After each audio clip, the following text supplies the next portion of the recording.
Question number 5 most important question है अगर exercise 6.1 की बात करें। काफ़ी कुछ नया सीखेंगे हम लोग इसमें। ऐसे कई सारे सॉल्यूशन है इस क्वेश्चन की, बहुत सारे सॉल्यूशन है, बट कोशिश करूँगा सिंपल वाला आपको समझाने के लिए। ठीक, तो चलो पहले क्वेश्चन पढ़ते हैं फिर देखते हैं क्या है ये। कह रहे हैं कि एक रे है OR जो परपेंडिकुलर है लाइन PQ पे। PQ पर एक OR रे है, ये परपेंडिकुलर का साइन होता है। ठीक है, बुक में लिखा है परपेंडिकुलर, मैंने पूरा साइन लिख दिया उसका। ठीक, मतलब क्या हुआ, ये एंगल 90 के बिना है। ये एंगल क्या है? अगर कोई आपसे पूछे कि ROQ क्या होगा तो आप बोलेंगे 90। लेकिन अगर कोई आपसे पूछे कि ROP क्या होगा, वो भी 90, क्योंकि लीनियर पे अगर मैं बात करूँ इस एंगल की और ये पूरे एंगल का सब 180 होगा, क्योंकि एक सीधी लाइन है ना। अगर ये सीधी लाइन है, ये एंगल 90 है, तो ये कितना होगा 90। ठीक है सर। फिर कह रहे हैं एक है OS इज अनदर रे lying between ray of OP and OR। OP और OR के बिटवीन में, तो ये मत समझना पहले कि ये वाला एंगल, ये मत समझना कि ये वाला एंगल और ये वाला एंगल बराबर नहीं। अगर ये बोला जाता कि जो OS है ना वो बाइसेक्टर है, वो क्या है ऑफ एंगल POR, अगर ऐसा बोला जाता कि वो बाइसेक्टर है तो ये दोनों इक्वल होते, तो ऐसा कुछ नहीं बोला, तो ये मत ऐड कर लेना कि ये दोनों इक्वल है, या फिर ऐसा मत सोचना कि ये बीचों बीच से है, बिल्कुल नहीं। फिर कह रहे हैं आपको प्रूफ करना ROS जो बराबर होगा हाफ QOS माइनस POS, ये इस तरीके से दिया गया। चलिए अब देखो यार, हमको ROS की बात करनी है, तो लॉजिक लगाएंगे ROS को कैसे कैसे हम लिख सकते हो, इसको आप समझना अच्छे से। अगर मैं आपसे बोलता हूँ, अगर मैं आपको बोलता हूँ कि एंगल SOQ, गौर से देखें, गौर से, SOQ समझना इसको। SOQ को मैं क्या लिख सकता हूँ, 90 प्लस एंगल SOR। तो ये SOQ क्या है, ये पूरा एंगल SOQ है ना ये। ठीक, तो इसको मैं इतना ऐड करूं और इतना ऐड कर दूं, बात तो वही है। तो क्या मैं इसको लिख सकता हूं, एंगल SOR प्लस एंगल 90, या तो लिखो ROQ या लिख दो 90, वो तो 90 गिवन है, तो डायरेक्ट क्या लिख दो 90 डिग्री। क्लियर है भैया? अरे बताओ ना यार। चलो अगर मैं आपसे ये बोलूँ, बात नहीं को क्या हुआ, चलो छोड़ो इधर, यहाँ तक मुझे नहीं लगता कोई भी आपको दिक्कत हुई होगी। ठीक है सर। अच्छा, हमको यहाँ ROS या SOR एक ही तो बात है। पहले तो ये बताओ, एंगल का नाम रीड कर रहे हैं, अगर आपने पढ़ा ROS या पढ़ो SOR, तो SOR की वैल्यू निकाली, तो हम भी यहाँ से क्या करते हैं, SOR की वैल्यू एक तरफ कर लेते हैं। तो ये 90 इधर आएगा, किसका हो जाएगा, तो अगर मैं आपसे बोलूँ एंगल SOR क्या होगा, तो वो होगा SOQ माइनस 90 डिग्री।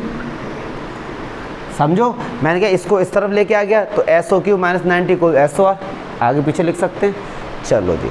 अच्छा, अब एक और जुगाड़बाजी करो। अगर मैं आपसे बोलूं इस वाले एंगल देखो, इस वाले एंगल को, इस वाले एंगल को अगर मैं आपसे बोलता हूं कि जो एंगल POR है, PO को क्या मैं ऐसे लिख सकता हूं, angle POS plus angle SOR।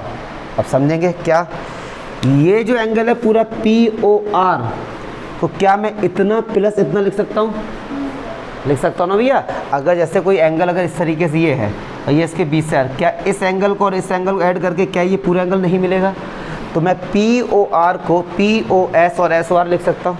ठीक, अच्छा POR कितना होगा, 90 होगा, कितना होगा समझो ना, क्योंकि अगर ये 90 है तो ये भी 90 होगा। ठीक, equals to POS plus SOR।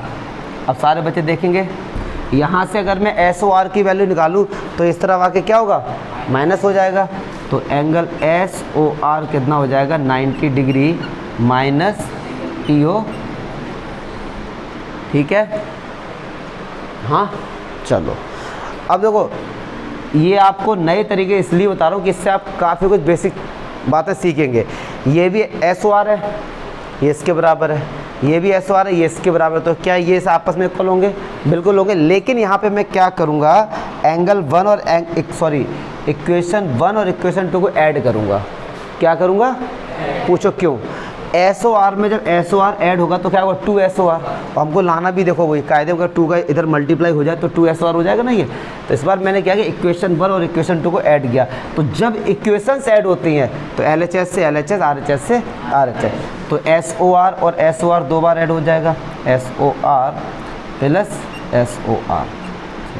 अब इसको लिख दो पूरा, SOQ माइनस 90 प्लस, अब इसको लिख दो 90 माइनस PO, तो 90 से 90 कैंसिल हो गया।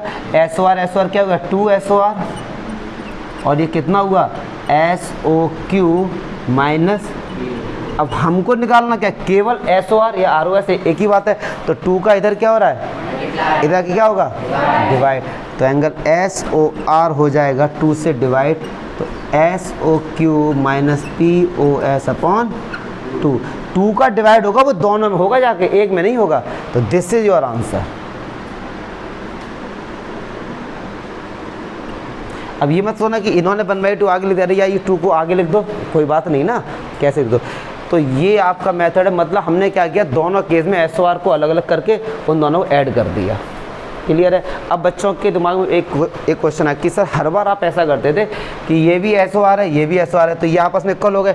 सही बात है, ये आपस में इक्वल हो गए, बट यहाँ तो हमको प्रूफ करना था।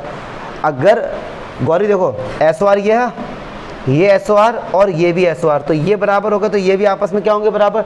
तो आप बोलो कि सर इनको बराबर रखना था आपको, सही बात है, इनको बराबर रख सकते थे, बट अब ये देखो प्रूफ करना क्या है, प्रूफ में तो SOR लाना है ना, तो इसलिए हमको ऐड कर, ये अंडरस्टैंडिंग लेके आनी पड़ेगी आपको, ठीक है, कि ऐड क्यों किया, माइनस क्यों किया, ये सब चीज़ें, ठीक है। मोस्ट इंपॉर्टेंट क्वेश्चन था ये, देख लो।